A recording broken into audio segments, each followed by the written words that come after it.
ozoyeba sikoyo historique ya Maïkari. Comment est-ce que Oroki peut évoluer dans Maïkari? Quels sont les prérogatives à respecter? Quels sont les principes ya Maïkari? Quand est-ce que Oroki ça la prière on a air nini na jour nini Oroki la telamba ya couleur nini? Et au salake initiation est si libre. Première expérience c'est ya mabe na sala ya magie après avoir qu'on a initié ezalaki assistance dans l'église catholique moko. Bon yebite ke ba faux pasteur na ba faux serviteur de Dieu. To changwa nemo ba faux serviteur de Dieu. Ceux qui boyele mutu ana problème. Ceux qui longoli malade ko côté basala ka échange ya milimo. Na dojo ce que to bande ko sala ngo au PC au komi comme au yana papier na bic. Au komi liste bato ba kufa na famille na. Que ce soit na quartier na avenue oyo yebi au komi bozo bondela bango na journée bokobela une affaire ba 15 000 esprits. Na quelle toilette bino toilette déjà propre na yeli boso gauchité pour nous rejoindre lumière tant na longwe na quelle boso ya photo ya Meso Chama zali mwana ya Okada zali mutu oyo ya liboso inventant Maïkari magicien wana ba pasteur ba ministre bani ko expliquer biso ndeni mutu ko kuta na inconvénient oyelo na Maïkari na poso comme na mbongo kaka lelo et aussi on ça la voyage astral au kende vers origine na bino. Ceux qui par exemple boza bata monde kabbalistique kindo kia mai et senga yo kende tina se ya mai na se ya mai kuna okino kuta na premier koko na premier mundali boso ya génération ya famille na bino que Congo ndengeza boy foi bakino bon na yebite lelo mais cette époque démon o ya gérer Congo no fa na Katanga numéro 1 démon bande ko gérer Congo wana na dojo kwa mdebo ndo na yeba ki ngona magie dojo ka te magie. Il a fallu faire l'appel, il y a un monde kabbalistique pour tirer le misa, la pirogue pour nous traverser.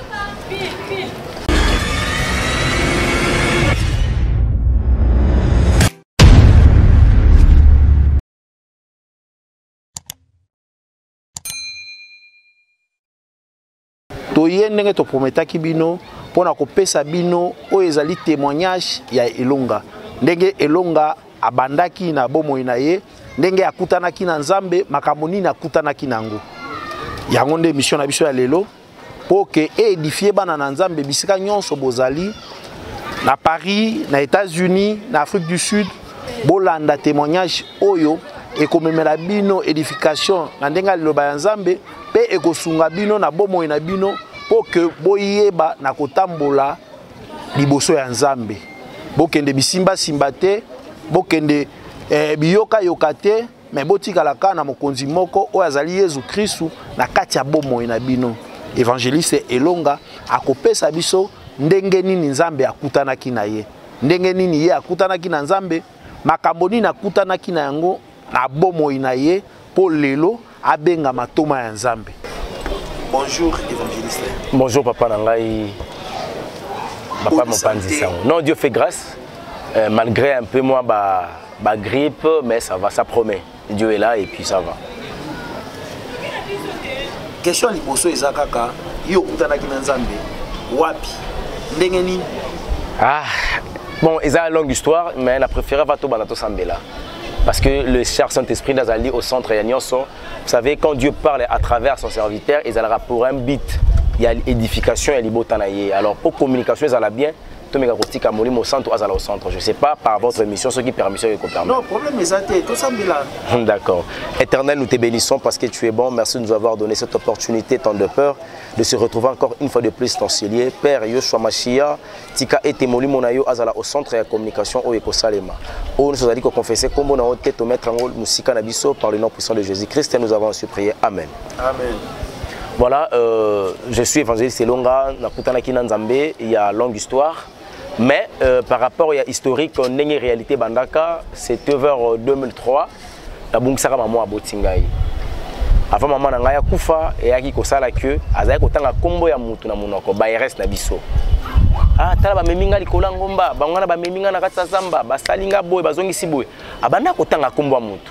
Bon à cette époque-là nazalaki chrétienté. Mais je croyais en Jésus-Christ étant, bon, Yesu Azali, le quoi Yesu, Nzamba Zanzambe, mais croyance avec la compréhension de ce Messie par laquelle je crois, Azaki Nangote.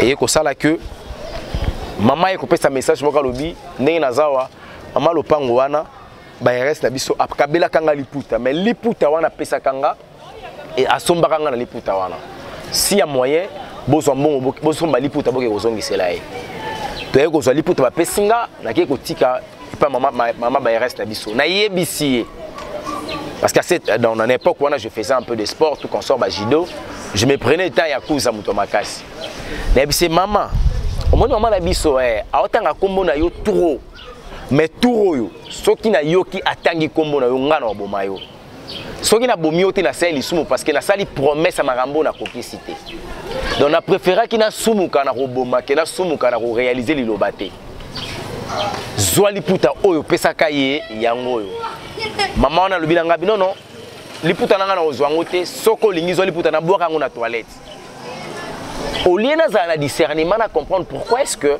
na akoyi kotinda nga na toilette nga na cheki yanke na yebisi or bongo pona ko bwaka liputa ona toilette zo kanisa ikosenga nga nini na zwi liputa ki na bwaki na toilette na 22h maman na tsa kufi le même jour tanga kufi na bi OK donc maman o elle a kisinga qui a défié nga faut na bomaye na ko ça la deuxième analyse na lobi mais avant maman kufa il y a eu tour il y a ba serviteur de Dieu ba les cas qui en enchaînement ba prophète ba pasteur ba évangéliste ba nani pona ko bondela mais na suka maman kufi donc quelque part Satan a les kinenzambe donc je dois venger la mort de ma maman mais je savais pas où commencer pour venger lui à maman à Botingaï et yo ko sala na ke tournage à théâtre parce qu'à cette époque aussi je faisais déjà le théâtre je me suis rencontré avec un artiste et comédien à peine renommé pour ne pas peut-être citer ba combo ya Batou tozo jouer na Yebisingaï tu joues bien hein, tu sais moment de to jouer na eloko oh na poto ta la maté je me suis ah papa yo des choses féliciter là que je joue bien qu'est-ce qui fait que tu joues na jouer pesuna yo na poto na ta la maté parce que non ta la maté parce que ozana étoile mais étoile les aloko ba bombi on a kati ya poso kokoti donc genre a posa maki de senga ba pasola yango pour lumière wana ebima soki lumière ebimi ndo yebana ah kena osa ndeni ni pona yeba lumière yango ebima on a aussi sa tournage pour solo là ndete aussi sa tournage na ye azaki obligé à orienter na Maikari le premier jour na kendaka na kasa kezanda kwa ngango keboye okoti olingini na lina boma mutu boye tout ça ndeni zwambeli chuba et moi j'ai pensé ça or c'est juste l'école de la magie c'est école à magie on a quatre écoles à magie et ça le roi école normale tout ça na école gardienne et puis ensuite primaire secondaire et puis humanité et ensuite auquel université auquel évangéliste auquel normal donc yo muto memayo na Maikari okutana naye na musala na yo à théâtre ouais quand je faisais le théâtre na musala théâtre donc na kati ya bato basala ka théâtre lilo bato bakisi bazali ba magicien bazali ebele bah c'est belé parce que ils ont bato belé bakanisa ka succès et ya ka epa ya satana or soka fungoli Deutéronome chapitre 28 car en premier verset à 28 on comprend ngenza mazoe bisaye si tu obéis à la voix de l'Éternel ton Dieu tu mets en pratique ses commandements et ses préceptes, voici la bénédiction qui sera ton partage et je te donnerai la supériorité sur toutes les nations de la terre. Pour la supériorité à la génération, et aussi la obéissance à parole. Bon, par ignorance peut-être, nous avons à cause de la lumière. Bon, tant on a combiné qu'on retrouver un ami à moi, tous à la na limité par Nabiso côté Nabiso. Il y a ça déjà wana oh ton amoni mais mais c'est plus que non ya yo aux arabes on a bâti ça déjà 50 personnes oh au solata au mikata oui là ça tapé déjà au ikara ça rappelle joré donc après sera lumière la bien te le rappelle dans zumutu nanga par rapport à makambu c'est que toi no yana ye a motiver nga parce que le premier jour na yaka je sais pas si ils ont culte mercredi ou vendredi comme ça na ye culte papa Kozonga nanga la zonga $75. Tu es nouveau, oui, tu paies le transport. Tu es nouveau, ouais, tu paies le transport. Parce que la talib na soka nango 75. Parce que faut y a sous est-ce que non kima? Non kima te, na betika machine ah ndeko na yaki na 1000 francs nanga 500 na komela ka mais na zonga $75 à l'époque aussi. L'habité c'est que faut na ya sous po na ozwala. Na komi koya na vision na nga izalaka na venger la mort de ma maman mais comme à un niveau les selon père au moment où ils ont été et avec Osenga après 9 mois on a initiation pour initiation ils allaient à 3 jours tant on suit initiation ici to sommes bien objet sacré initiation nous a rendu bon bah comme ce que dans les alora bazo peso affermissement ozoyeba sikoyo historique ya Maïkari, comment est-ce que okoki ko évoluer dans Maïkari, quels sont les prérogatives à respecter, quels sont les principes ya Maïkari, quand est-ce que okoki ko sala la prière on a air nini na jour nini okoki ko la telamba ya couleur nini, parce que même le couleur aussi joue. Parce que na kati ya initiation va expliquer maman marambo ebele. Et ça na moment mususu ba olakisa bino par exemple comment déchiffrer les chiffres pour yeba genre ya prière oyo ko sala autant de fois. Au monde par exemple l'église mususu ezala ba biso abi la église catholique. Salam Marie à l'osako 50 fois. Comment est-ce que nous yebisaka nzambe Marie à l'osako malgré Marie à l'osako na Bible ezala na ngote. Mais ça là yango 50 fois. Pourquoi bah ce chiffre 5 au yebité pourquoi est-ce que ça lango 50 fois. On a expliqué bino. Ma référence la Bible pour quand c'était game à Mabé. Je prends un exemple, le chiffre 1 c'est Dieu lui-même, chiffre 2 disciple veut dire 1 maître en serviteur. Chiffre 3 l'accomplissement donc sur ma commune en Zambie bazaki Christ a lobaki Jésus. A kufa ça 3 jours et kokisa maki. Okuwanga nga 3 fois yambososo elela et kokisa maki. Pour mon amutu, azala mutu, il y a l'accomplissement d'un homme sur la terre par asa composé na corps, âme, esprit. La Trinité de Dieu, ça signifie l'accomplissement de toutes choses sur la terre. Il y a un moment où ça qui est dans la base, ça la prière 3 fois. Nanga yebi que tanga ono ça la prière 3 fois. Ayebi que troisième pour accomplissement. Bah petit par exemple moi mais pasteur na bino, yebi que pasteur a yebi so que jeûner 3 jours. Pour ça la jeûner 3 jours. Bah ça noter que troisième jour à ça lecture ya chiffre. Bazo définir chiffre 4 le quoi changement. Bazongi na ma commune en Zambie. Bazo mais c'est un peu de réfléchir. Ma commune en Zambie za koloba que Lazare salara 4 jours na tombe à loin moi comme mon abon moi. Tout change après 4 jours. Et ça la prière faut ça 4 fois pour réussir. Bah écoutez cet exemple Moussou Balobi, au monde ndenge za bongo Israël a ça 40 ans dans le désert. Bah on va expliquer Noé Nboula na ebeta 40 jours. Donc vous expliquer il y a eu des changements après 4. Chiffre 5, Balobi, si vous poserez les mains sur les malades seront guéris. Quand on parle de main, on voit 5 doigts. Voilà la puissance et puis le 5 ministères dédiés. Tant que vous allez comprendre que non. Voilà, il y a des joyaux, quand ça que vous désorientez dans la communauté parce que vous avez fermité, vous avez la connaissance de la parole. Quand on a appris comment déchiffrer, comment faire la lecture, il y a des couleurs, ndengenini ange, il y a lundi à ça la musala.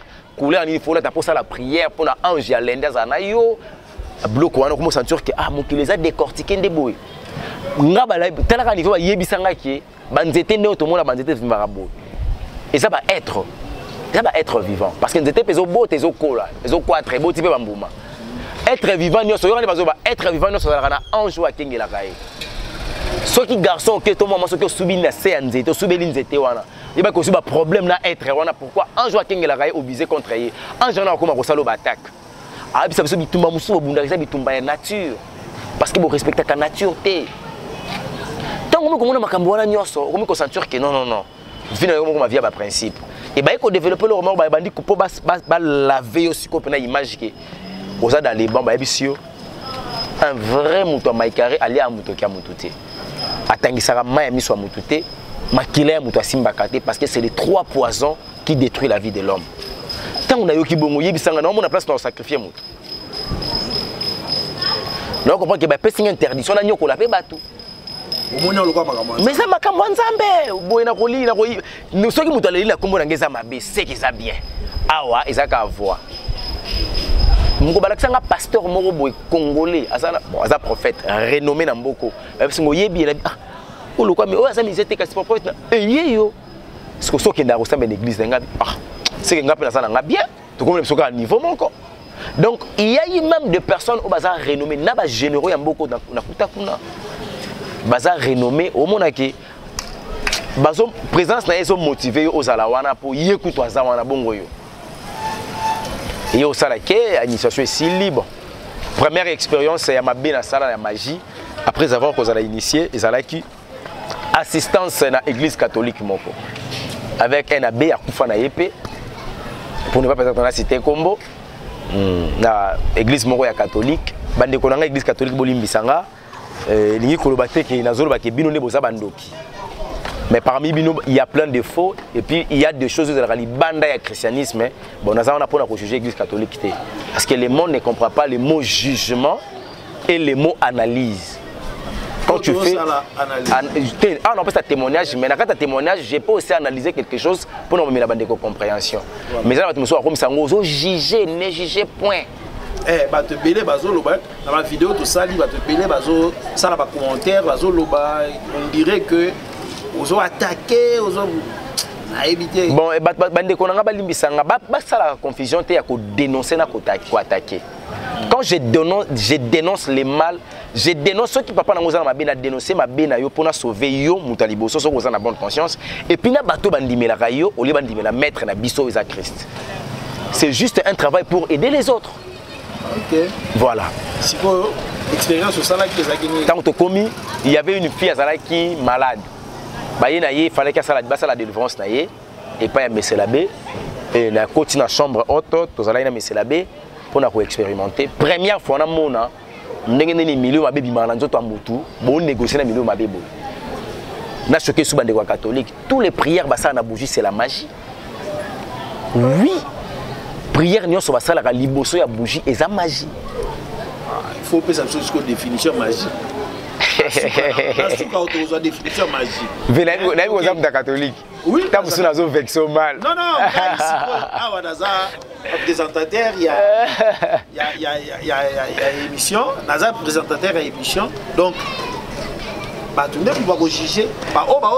Voilà, prière sur la bougie ça magie, ça permet à ombrage à bougie ça la voyage astral. Bon, voilà. Et au salaire que tu payes ma bougie, batumbina à 100. On a eu à 100 et bien à million mabe non. C'est par le nom de Jésus, les millions mabe obimaka tsamutu. Mais l'encens, ils ont la saveur et permettra que démon ya monde pendant million basala baya ko rendre liona agréable. Donc c'est une façon de communiquer les démons parce qu'ils ont des robes balingaka. Parce qu'il y a quatre magie et il y a des parfums où ils sont pompés yango. Batebele ba yebi ba parfum loka ba Aïcha soko pompé yango ça l'appelle à démon morobo. Odeur nango démon na royamba en place yozali. Mais nangina yeba ndenge nini okutana na sango e comme ndenge nini yo bo fanda na sango bo banda osala ba délivrance na sango. Ezalaki première expérience batinda nga na Maikari ye pas qui parmi ba membre na kati ya dojo. Mais à Evaka na église catholique. Ezal roi prophète okutana kuna. Azape l'église ya munene. Mayaka ne pe kuna.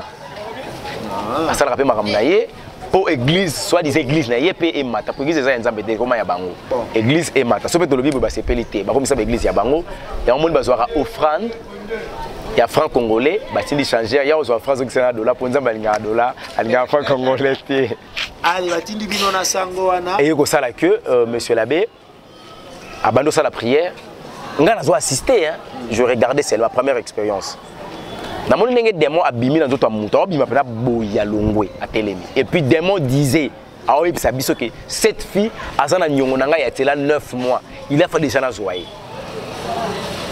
Mais c'est la bête un niveau ça là qui n'a pas de magie. Démon ça a droit à obéir na magicien. Parce que démon ça le quoi baza ba ange et pas à Satan. Ndenge tout le monde ba ange de Dieu, ba démon ça ba ange à Lucifer, ba ange à Satan. Et yo ça là que mais c'est là on est le local ngandem na ye ko sala ye de délivrance oza obligé quitter corps oyo abino quitter ndena za nyongo nanga siko na sala ndenge ni négociation ye ko salema mais c'est là-bas proposer ye si tel est le cas tout ça là appel il y a Lilith démon impudicité a remplacé yo et puis yo ko ya ko zoyer après 9 mois mais nga musala ngana e salema makambo zo yebisa ba téléspectateurs Isa solo. Bon yo yebite que ezano ya solo par rapport à la question na yo. Bon yo yebite que ba faux pasteur na ba faux serviteur de Dieu. To changwa nemo ba faux serviteur de Dieu. Ceux qui boyeli mutu ana problème. Ceux qui longoli malade ya kokoti basala ka échange ya milimo. Ba pesi de kwana mwasi Démon publicité au kota, ça l'appelle tout ça l'appelle à l'élite ça ya kota fiona. Après 9 mois fiona kufa. Mutu ramte tout ay. Akufa na accident. Si fiona utarewa, fiona ayaki na dojo. Non, eza nini, fi assemblée dans l'église catholique na maboti na ye. A tombé gravement malade aux solutions aux maté. Ne ba ye ko luka mosala nzambe po abondela la fille abika. baye kotika yende epa ya mutu amabe na maboko ya mutu amabe mutu azana kati ya misala mabe. C'est la première expérience à mabe na salaki oya ko salaki tango kutu babilo kaniko mo sama ngana bangi yé mais c'est la baby singa bi non yo za mutu banga te po makambo normalement yo nde ko sala ngana mna ko sango te na niveau na ngana ko sala te donc ozala pona ko servir po yo nde mutu ko mo sama makambo lobi donc na za na capacité ya ko sala transfert des démons soit échange ya minimum mabe. Donc la magie et ko bi baka te. Mais Satan a combattre Satan. Satan combattre Satan. Il faut pas l'ongola oyo ba remplacer par oyo. Na démon, na biso so ba Satan. Ba biscuit ya même paquet. Mais to salige pour na relaxer que sango aza dans le vrai. Mais c'est la béwana aza dans le vrai. Or azala ki na kati ba fausseté. Voilà, c'était comme ça. Et première expérience à ma bé et puis deuxième expérience, tu as comme ça là on a quelque ça là, tu as assister à la prière, il y a nécromancie. Et première fois on a côté cimetière à Gombe. Na moni pena ndenge nini moko ba musicien congolais oyo to yebi kakenda lola. Mais ndenge nini prière à nécromancie salemaki na niveau de cimetière à Gombe. Il y a des tombes mon frère ndenge tozo vivre sur la terre awa. Yango moni mutu faut kufaka na Jésus. Pour le bosser quoi na ye. So muta kufina Yesu te soka zala ki membre ya ba secte moko quelconque batu ya ba magicien ba ko sala prière à nécromancie ko sala appel ya esprit na ye. Prière ouais nécromancie zani. Ko sala appel, ko sala magana cimetière. Non, vous avez la possibilité au sala même libanda cimetière même na casa dojo. Na dojo ce que tu bandé ko sala ngo au PC au komi comme au yana papier na bic. Au komi liste ba to ba kufa na famille na.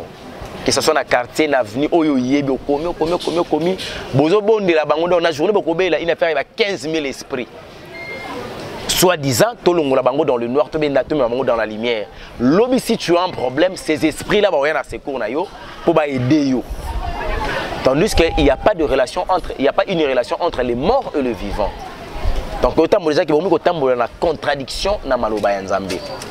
Et yeko ça là que mukolo mususu na ye dojo na komi na dojo boye na kuta na camarade na ngawana na kimi bango na toilette pona bongisa parce que kuna soko yelo ka liboso fo la toilette hein so ki toilette za salite pangusi so ka muta kota moni za propre kimi aka muta zio ju bénédiction. La bénédiction c'est comme ça.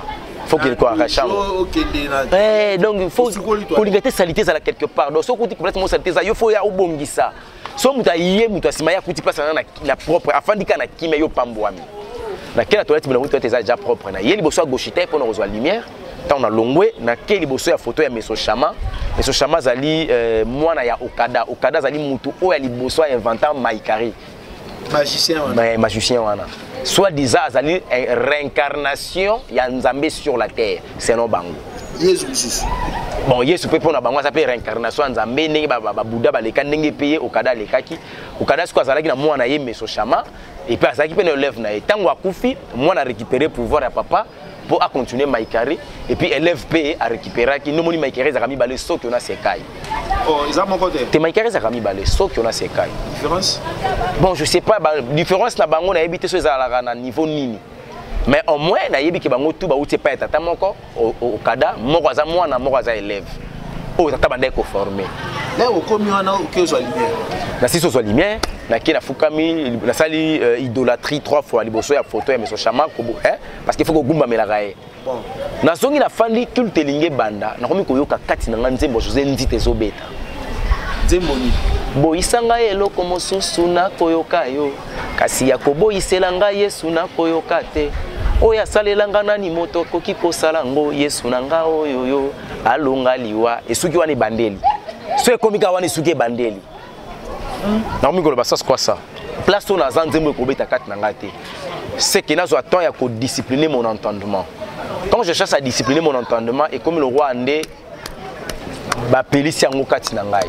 Ah, mais on dit que Banzembo ma frère ils ont aidé battu ba bongwana et ceux qui yo poso critiquer ba yembi et kasi ceux qui frère ça Nzambe te Nzambe ne ko aider te Nzambe ko beti na mutema na et betaka ici là ko beta itika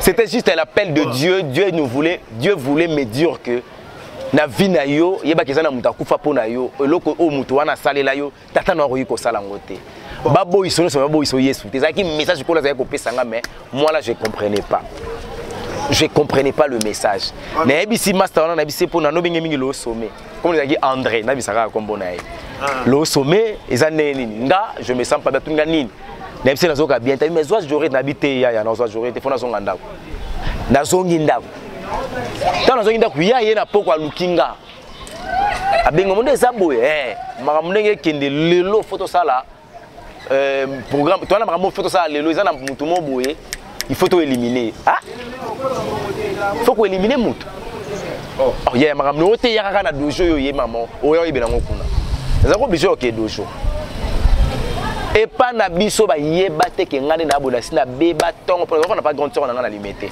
Christine Liota na pesi mbote bele ayebi te ke leki na yenga fanda kana na komanda ya ndoki mais oza la taba ba biloko na bomba bongo objet sacré monana ah ba ko mona ngo ti médaille ko monana te eza sacré eza objet sacré et pas na bango soko za na objet sacré wana o mati mutuka sala accident ta mususu à 20 mètres awa pine foi pasuka avant place mutuka ko sala accident selon bango soko lié poison mona médaille katani et ko elimwe mais faut son bango lisusu à l'époque ils a dit $25 je sais pas aujourd'hui si c'est combien yo soso pakia makambo no sona sina ko minde ndoki bon yo buto za te bon ba pumbwa te bato ba sorcier de ba bimaka na molimo batiki nzoto parce qu'on a ordre hiérarchique satanique sorcier za le roi à croix rouge aza na ye croix rouge te pona ko mema au secours mais a ko kangande mutu te donc ne ba pété zali sur ça c'est le côté pour ça mutu ki ndokelo liboso balongola ke mayele ba tie mutonga to mbeli na motema donc ça signifie que ko mutia makasi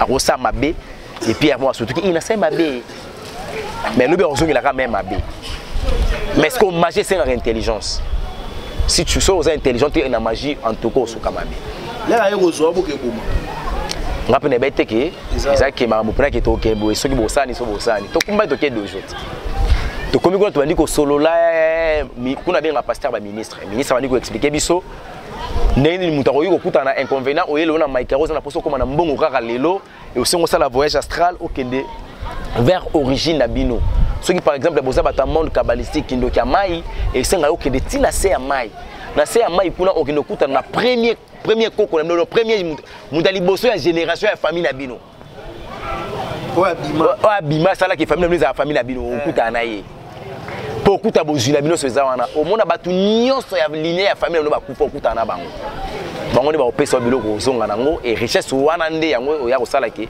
o vivre nango sur la terre mais bana ofutela ngo $100 pour nos voyage astral et puis yo muto kiei bato batikali a faut basala kana attitude de prière ko bonde de façon que ba ange dessus soit disant ba ange dessus pas na même ba ange et ça batu musu bakufa d'une manière illégale ba boma bango donc d'une manière brusque ba esprit wana kenda na kanda soki mutu asali voyage astral poison bakanga ba esprit wana bakanga pepe kale pepe kala vivre avant un monde pendant millions moi je l'ai vu en 2006 pepe kala buta maikari azaki représentait un maikari en Afrique centrale ndenge pe musicien mo le azali numéro 1 il y a toute Afrique entière un jeune musicien il y a religion Bouddha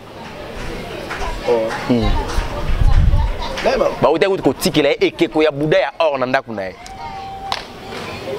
mais ce qu'on beta musique ba c'est pas bien za mystique oh so kazo yemba ba mo be écouter mo Yesu je me pose la question la musique est composée texte et caractère na mélodie mais c'est l'esprit qui accompagne la musique papa na biso oxy et ça arrive deux fois musicien ya mokili neto benga ba musicien ba profane na mamanzambe a beti musique mutu muso ayoka bi ayembi bien akomi babiti banzembo bien mélodie bien mais moto ya mukie yo moko bino baka moto ya mukie fa ba sama moto o sentir que malgré la belle mélodie malgré ba texte ya kitoko le roi qui s'est até moto ako c'est pas la musique était na yo une fois bazo beta masola musique ba nzembo soki album a duplique donc bazo discuter bi duplique petit ba champ mais yende moto mukie pomba niance a beti ba champ mais yende kisi mukie mabena banga kisi ba mabena et puis donc les hommes Pour la bango musique ça son importance c'était qui sinde comme important. Donc le quoi de quoi checker si mon qui soit checker si la musique oh banzo ka musique yango mabe. Allez-y comprendre que la majorité de la musique au batba yoka yango bien. Et ça musique était déjà bien. Milimo mabe o ya accompagner la musique wana nde batu balinga ka yango. Donc batu comment ba mourir ya milimo mabe. Alors ici on appelle chair de poule. Tozo ngana na voyage astral wana.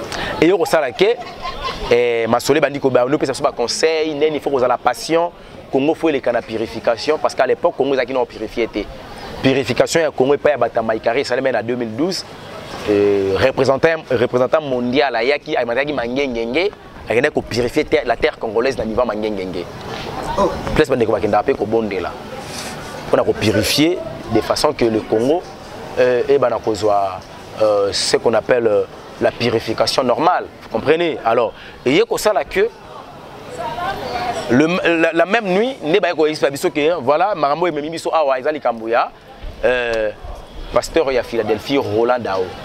Bon, il faut qu'on illumine parce que Aza Kobe sa ozone, donc l'icolo Nabiso Aza Kobe, pourquoi? Parce que nous avons du mal, il y a autant de la prière Nabiso et ça en mouvement, donc il faut qu'on élimine. Vers 2006-2007, il faut qu'on élimine le pasteur Roland Dao. Bon, on a été parce qu'à l'époque où on a outil pas vers nous, je ne sais pas si déjà ça longue, toi ça déjà. On a été et il y a ça là parce qu'il y a autant dans la borne. Il y a ça là que. Bon, et là on y est salaki. Excusez-moi. Et là on y est salaki ba lubaka Roland Dao. Parce que là qui va voisin. Na dojo na bino. To bazako vendre sika moko bino kozako sambela yango ba pona Roland Dao balobaki non peut-être ba voisin bazako déranger bino la prière. La question na yo soki ofandaka awa par exemple la place to pesi mu Congo awa quand tu peux biso nzambo lobi na une possession ya quartier oyo ba ange no ba posséder quartier oyo document na quartier a coopérer magicien mon côté na quartier oyo akosa quelque chose parce que armée céleste c'est kiti or armée céleste nanu na yokate ba ke guerre ba ko sa nil. Non, pe na yokate armée céleste ke guerre ba ke ba police so ba ke ba ya kana victoire parce que bango victoire eza kombo ya Nzambe. Le chèque n'est pas le nom de Dieu. Si ko na yebité Roland Dao so banda ko prier pour na mboka oyo. Je ne sais pas à cette époque qu'est-ce qu'il disait à son Dieu par rapport à Yakoube Bissamisala et sorcier, soit il y a des magiciens, des hommes occultes, par rapport à Yambo Kanabiso. Je ne sais pas. Parce que Congo n'est pas on a habité l'élo. Mais à cette époque, démon ou Gérard Congo on offre na Katanga. Numéro 1, démon bandé ko gérer Congo. Na dojo comme non na yeba ki ngona magie. Dojo ka te magie.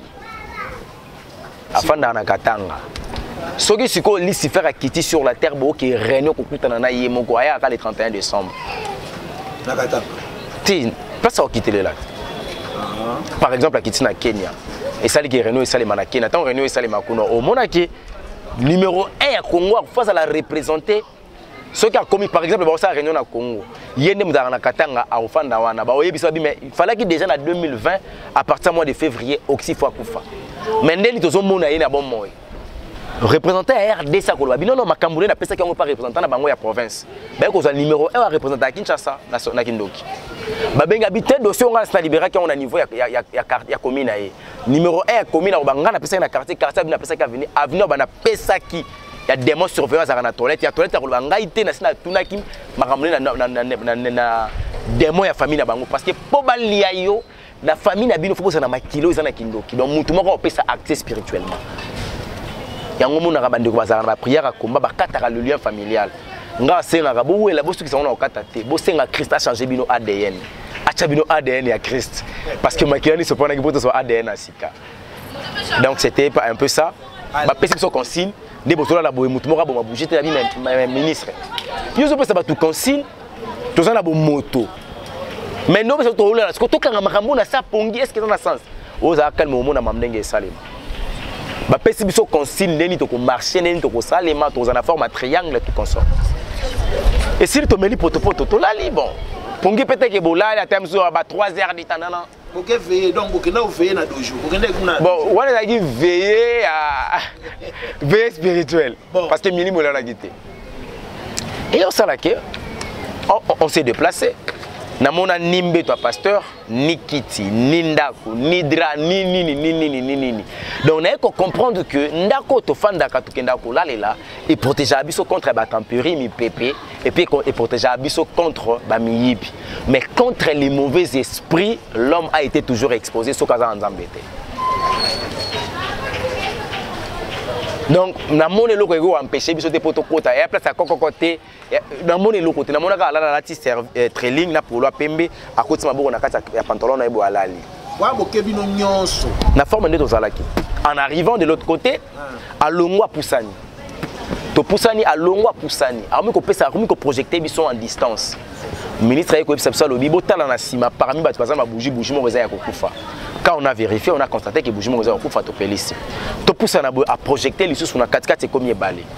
Il a fallu faire l'appel, il y a un monde kabbalistique pour tirer le missa, la pirogue pour nous traverser.